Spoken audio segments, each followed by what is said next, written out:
Social media के दुष्चक्कर में social media और ऑनलाइन दुनिया को मानवता के विकास के पैमाने के रूप में देखा और आंका जा रहा है। लेकिन यह दुर्भाग्य ही है कि यहाँ भी स्त्रियों के हिस्से में घृणा, अपमान और हिंसा ही है।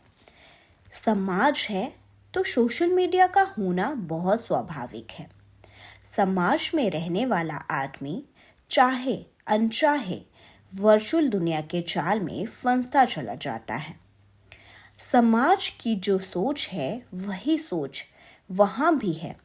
इसीलिए स्त्रियां घर और घर से बाहर जिस तरह प्रताड़ित और लांछित होती है, उसी तरह सोशल मीडिया पर भी अपमानित होती है।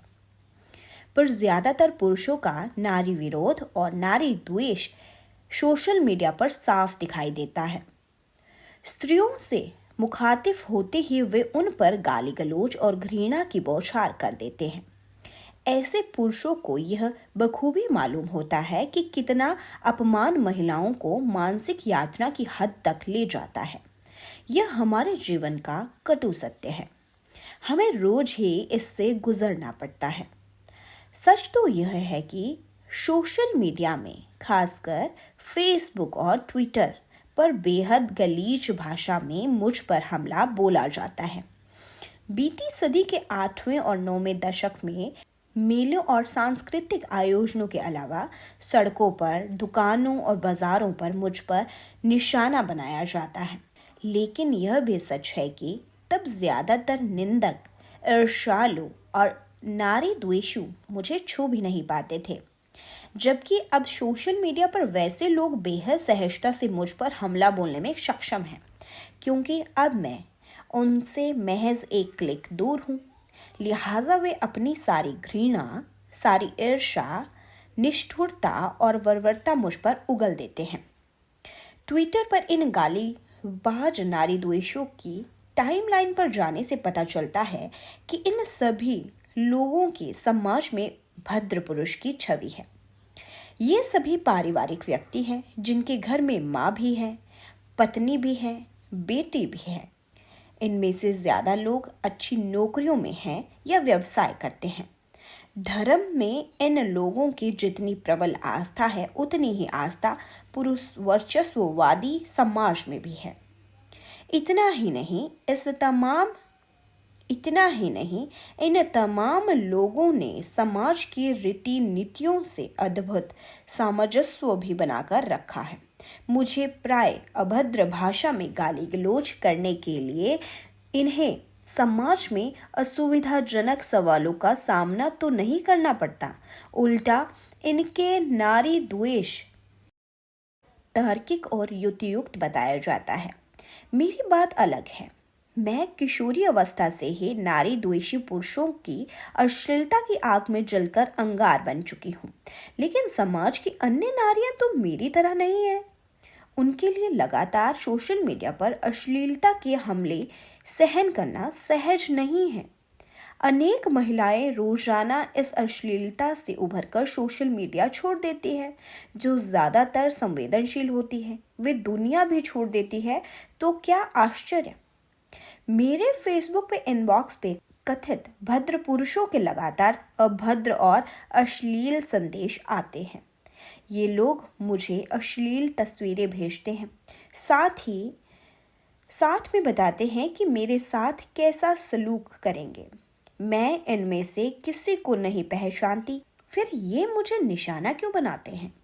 दरअसल इन लोगों ने पढ़ा या जाना है कि मैं महिलाओं के लिए बराबर का अधिकार चाहती हूँ। इन्होंने सुना है कि मैं उदार विचारों में विश्वास करती हूँ, तर्कवादी हूँ और वैज्ञानिक सोच को महत्व देती हूँ। इस कारण ये लोग मुझ पर हमलावर हैं। मुझे लगता है कि कट्टरता के विरोधी और औरतों के अधिकारों के बारे में बात करने के कारण मैं पुरुष समाज के निशाने पर हूँ। लेकिन यह जानकर मैं हैरान रह गई हूँ कि लगभग एक महिला के फेसबुक के इनबॉक्स पर कॉमन इसी तरह के गंदे संदेश और अशोभनीय यौन प्रस्ताव आते हैं।